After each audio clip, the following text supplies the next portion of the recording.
try and paint a picture of what Manchester and Liverpool would have been like in the 1830s or around that time. Maybe for somebody coming from abroad and seeing it for the first time. A foreigner coming to England in the 1830s and going to Manchester or Liverpool would have been struck by a whole lot of things. Firstly, the bustle, the enormous amount of energy and movement, particularly of the machines, but also of the people. They'd have been struck by the dirt, the filth, the coal, the dust, the smog. They'd have been struck by the poverty, the huge number of migrants and very poor people living in rags and filth and poor housing, but also the wealth, the obvious wealth of a small proportion of the population. And they'd have been struck above all that such great cities could have emerged in the Midlands of England, larger than almost anywhere in the world, so quickly, and obviously focused around a new kind of economic system.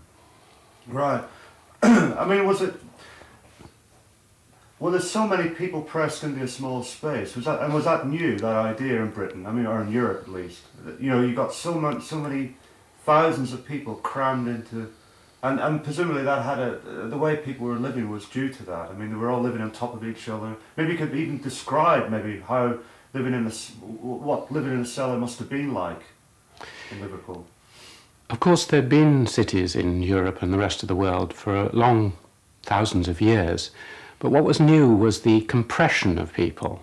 There had been cities with lots of people in them, but here they seemed to be very, very tightly up against each other, perhaps because it was more efficient economically to have people very, very close together. They were close to their workplace. And this compression meant that they used every available space, upwards, downwards, the streets, the cellars. And this was one of the reasons why they were such ghastly places, because visitors particularly commented on the cellar dwellers, the people living in basements and attics, who lived with hardly any light, hardly any air, in great poverty and often sickly. And if you went into one of these cellars, you'd have seen women half unclothed, trying to feed their babies, children falling over each other, nothing to sleep on, hardly any furniture, real destitution, something as bad as anything you would now find in Calcutta, Bombay or anywhere else. I mean, trying to get to this sort of idea of such a big population living in such poverty, you would expect that, you know, there would be a lot of death, but that didn't seem to be the case. Visitors were also struck by something else which was unusual. All the cities of the past had built up in size and become compressed like this, but nearly always some epidemic or plague or dysentery or typhoid or something else had come along and cut back. Cities were famous for killing off surplus populations. The countryside bred the children, they came into the cities and they died. All cities in history had been like this, but suddenly, from about the middle of the 18th century in England, for the first time, cities began to be safe places. They were very sickly, they were very poor, they were very dirty, and yet people didn't die. They began to actually produce their own populations instead of killing off the populations of the countryside.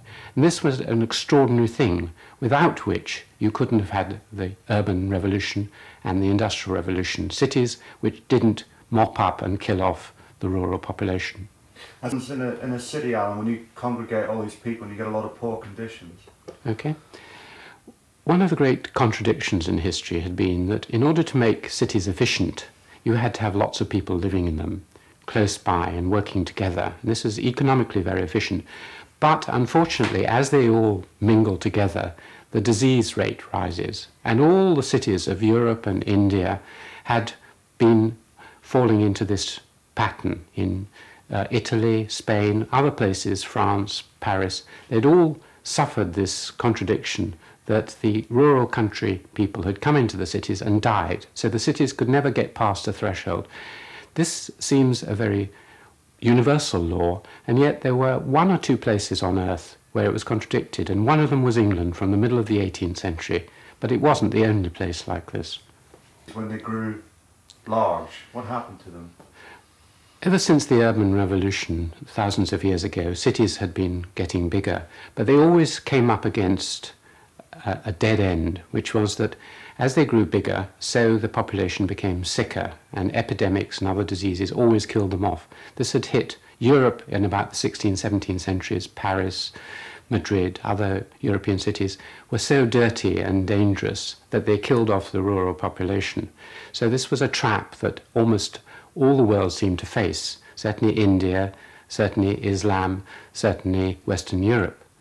But not England, mysteriously, from about the middle of the 18th century, fell away from this pattern. Something odd happened. People, of course, died, but they didn't die in the sufficient numbers, and particularly the children and the infants. But it wasn't just England where this happened. It happened in one other place in the world a bit earlier, and that was in Japan.